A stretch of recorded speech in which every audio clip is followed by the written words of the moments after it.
Christian Blower, welcome. You're the Acting General Secretary of the National Union of Teachers, a job you stepped up to after the sudden and tragic death of Steve Sinnott last April. Before that, you were Deputy General Secretary of the Union.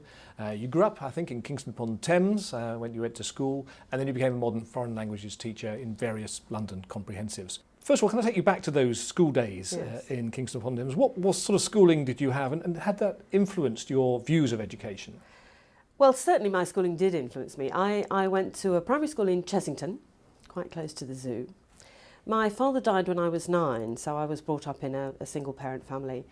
My mother was very, very deeply committed to education, and notwithstanding the fact that we didn't have a great deal of spare cash, my mother saved up to buy a bottle of sherry for my teaching staff every Christmas. And that instilled in me a sense that she thought that teachers were really important. I think it was a selective school system in Kingston then, as it is indeed now. Did that influence your views as well? I'd passed the 11 plus on an interview. It's a very curious system, really. And lots of kids passed the 11 plus and passed on the interview. And so I went into the grammar stream of the bilateral school at 12 girls. For my part, I would like the system to be rid of selection completely. And as we say in all of our materials, I would like a good local school for every child in every community.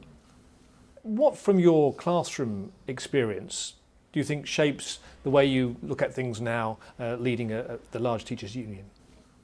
The relationship between teachers and students is really what cemented me knowing that that teaching was really a wonderful job, because on a day-to-day basis there is just so much that you can do for individual students. Of course, it doesn't always have the entirely positive outcome you would like. I mean, I remember I was once visiting a flat with a friend of mine. The young man who owned the flat was sitting in the flat watching the TV, and he looked up and he went, "Oh, you're Miss Blower, aren't you?" I said, "Yes, I am." He said, "You taught me French." I said, "Oh, did I?" He said, "Yeah." He said, "I went to Paris last year. I'll tell you what, it didn't work." Oh dear. So, but on the other hand, I have also taught, young people who've gone on to do modern foreign languages at university. So, there's a variety of experiences. Now, of course, you're a very different role in education as Acting General Secretary. Why did you make that shift, if you like, from being a classroom teacher to being at the head of a union? I mean, you were Deputy General Secretary before, you've been President as well. Yeah. Why did you make that shift? Well, I suppose I'd seen it as a kind of continuation of the things that I'd always done, really, because I'm a career-long member of the NUT, never been in another union, always been active in the NUT, and had been active locally as a secretary, so involved in the union all the time. And of course, being General Secretary of a trade union is an elected position rather than something, for which you go through the normal, if you like, appointments procedure. So I just saw it as a way of continuing the kind of activism that I always thought was important. It was more, there are more opportunities in the NUT to do the kinds of things that I've always wanted to do. And I am, once I get into classrooms, an inveterate interferer. I just love to go and ask kids what they're doing and, check their work and things. You don't go picking up the litter in the classrooms, do you? I have been known to do that. I don't know any teacher who's been cured of that habit. I mean, obviously being a union leader is a very political role, not necessarily with a capital P, but political with a small p. Where would you say you stand on the political spectrum, and where do you want to sort of guide the NUT towards? Well, in the party political sense, of course, the NUT is obviously not affiliated to any party, but also a pretty broad church. We have members of quite a lot of the major parties in membership. I think the values of the union are about social justice and fairness. They're about the value of public service and not private profit. They're about education being an absolute human right. And I guess they are probably left of centre types of views. But they're also the views to which all of our members, from whatever section of the political spectrum they come, they all subscribe to those views because they run so deeply through the NUT. So that's pretty much where I place myself. I mean, you've very much emphasised the non-party political role, and I have to ask you about this because, as you know, you've been dubbed in one or two newspapers as part of the, quotes, loony left, and of course you did stand for the London Assembly as part of the London Socialist Alliance. I did, yeah. So, I mean, again, where does that put you politically? I mean, socialist, is that a label you're happy with, or was that just a sort of a convenience because you wanted to stand and that was the umbrella that worked out best? Well, of course, even when I stood in London, I didn't stand as anything other than an activist in the NUT. There wasn't a kind of particular party affiliation there. I mean, I'm perfectly happy to go with socialism in the sense that I think that that is about all of the things that the Labour Party has, for example, traditionally stood for, which are those values of public service, wanting to maintain the National Health Service, making sure that we really do have a good education for every children. So if that's what socialism means, that's fine. It's the parliamentary road. I think one of your predecessors described you as to the left of old Labour. Was that fair or not?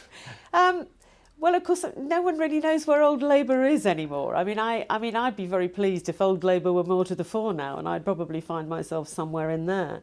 Although, of course, I'm bound to say, that there are elements of policies, even from the other parties, to which we can subscribe, although not everything. And, of course, there are elements of current Labour Party policy to which we cannot. So it is a quite an interesting field. OK, I want to look ahead now to one of the big things that's coming up for you, really, and that, of course, is what's going to happen on pay. In recent weeks and months, actually, things have changed. We now look as if we're heading to what could be a recession. Isn't there a risk now that if you were to go ahead with industrial action, that will alienate parents, many of whom will say, well, I wish we had a nice, secure job as teachers do? Well, of course, there are always, checks and balances and risks to be weighed up when you embark on any strategy that involves industrial action.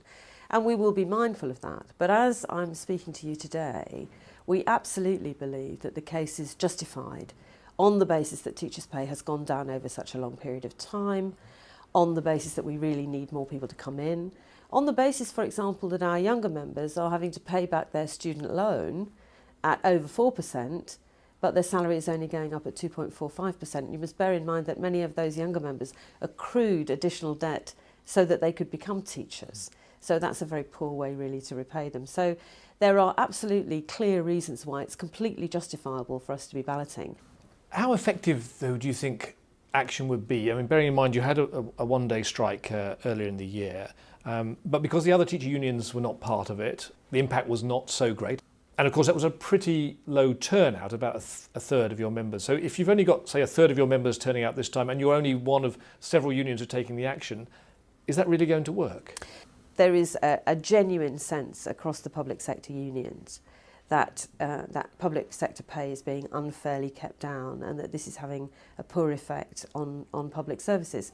We may be joined by PCS, there may be other unions in November, but the point for us is that this is part of the public sector pay campaign. It's part of speaking up for public services, which is firmly embedded in the TUC's campaign to say this country needs and actually can afford good public services for everyone.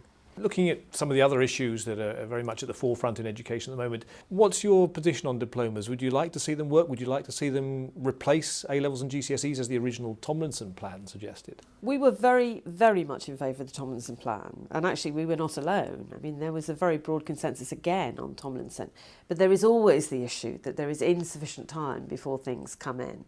So we are reserving judgment at the moment, although in a general sense, diplomas are in the direction of what we would want to see.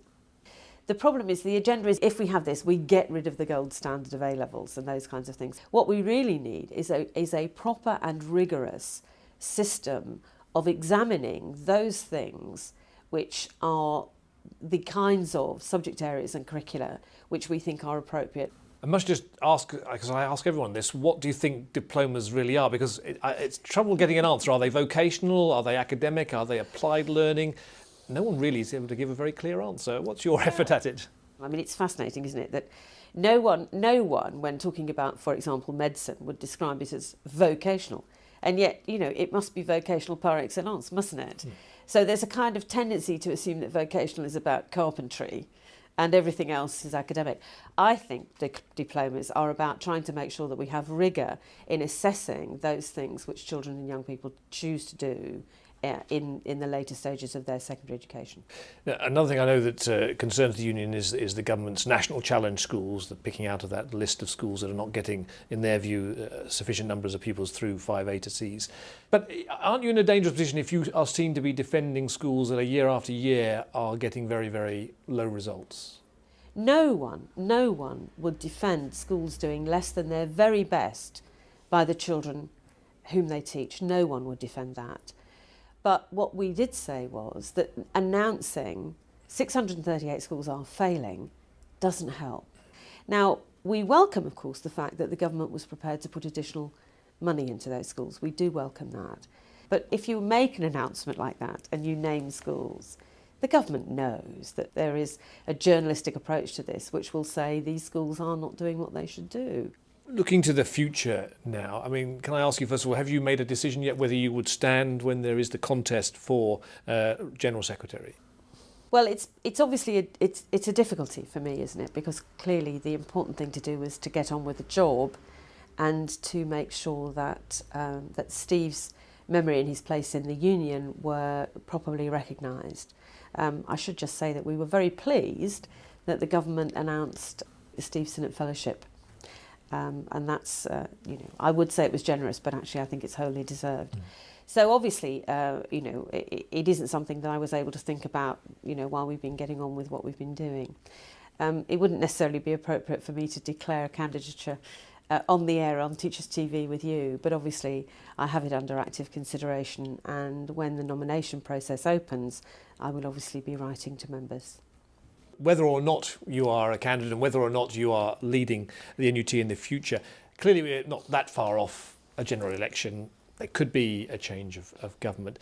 How easily do you think would the National Union of Teachers be able to work with, say, a David Cameron Conservative government? We obviously maintain relationships with the three parties throughout the time when they're in opposition.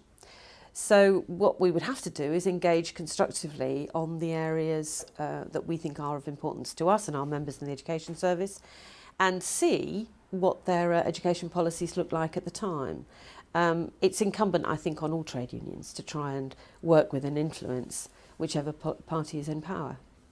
They've made a big thing of what they call the supply side revolution, injecting an element of market forces into schools. Is that something that, if there were a Conservative government, you could foresee the NUT protesting against, campaigning against?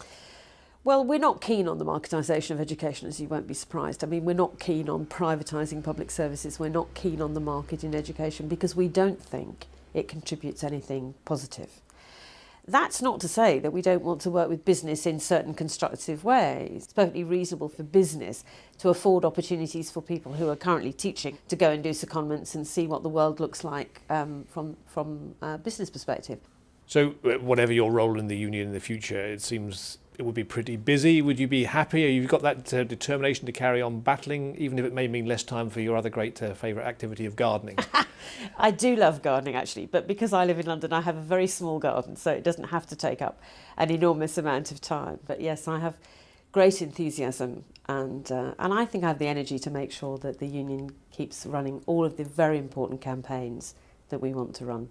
Okay, Christine Blower, thank you very much. Thank you.